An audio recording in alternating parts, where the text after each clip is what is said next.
Mackenzie Johnston with Cattle News Central, bringing you your February 22nd cattle industry headlines. Brought to you by Ag Risk Advisors. They provide risk management programs to livestock producers all across the West. Whether you are concerned about price or weather risk, Ag Risk Advisors, they are here to help.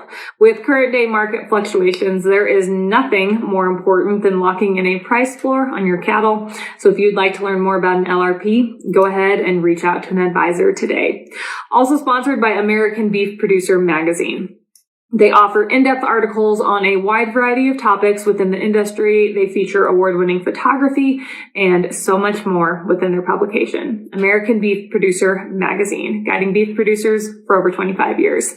And finally, Circle 5 Cow School. If you're wanting to learn how to preg check your own cows or start AIing, Circle 5 Cow School is the way to go.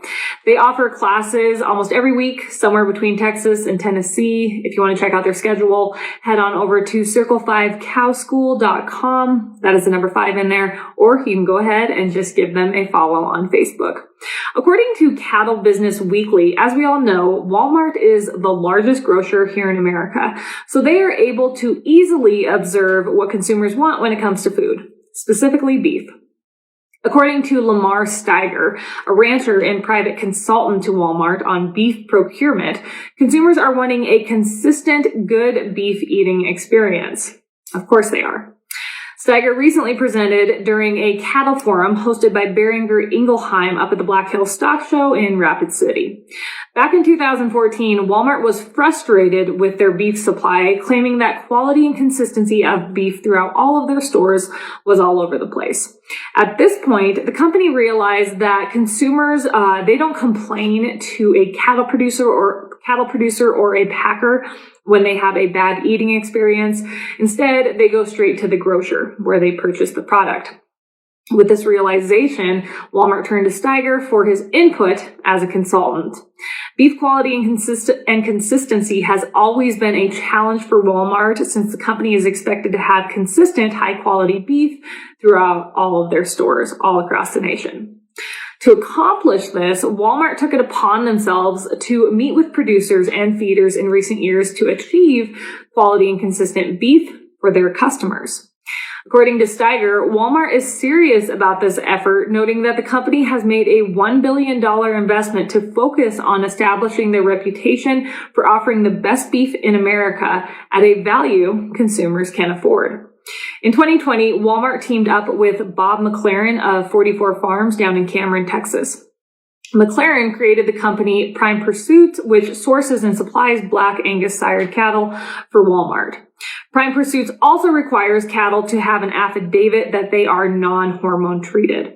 Walmart's consumer research has shown that hormone-free beef and price point are consumers' top 2 concerns. To this, Steiger said, what the people want, Walmart will pursue. Premiums are paid for calves fitting into Prime Pursuit's sourcing requirements. The cattle are backgrounded at nearly 70 ranches in North Dakota, South Dakota, Nebraska, Montana, and New Mexico. They are then finished at one of 14 participating feedlots, and then they are all processed down in Kansas at Creekstone Farms. As of today, Prime Pursuit's beef has been offered only in the Southeast at about 450 Walmart stores, and Steiger is proud to report that sales are much better with this high-quality, consistent beef. With time, when Prime Pursuit's supply increases, Walmart hopes to expand their case-ready production and distribute this product to even more stores throughout the country. Meeting Place has reported that McDonald's is defending its pork supply practices as billionaire investor Carl Icahn calls for the fast food giant to only use pork in its restaurants that has not been raised in gestational crates. Icahn owns about 200 McDonald's shares and is also a majority owner of Viscase, a company that produces and supplies packaging for the pork and poultry industry.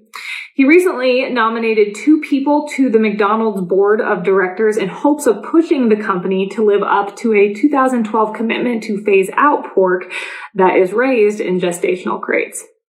By the end of this year, McDonald's does plan to source between 85 to 90% of its pork from sows not raised in gestational crates, and eventually plans to increase that rate to 100% by 2024. Finally, the Daily Caller has reported that the U.S. is expected to become a net importer of crude oil this year. Surprise, surprise. This comes just 2 years after our country was able to achieve net exporter status for the first time in several decades. This shift to more imports and less exports signals lower domestic production of crude oil, of course, and that is according to an Energy Information Administration report. That's an EIA report that was released this past Friday.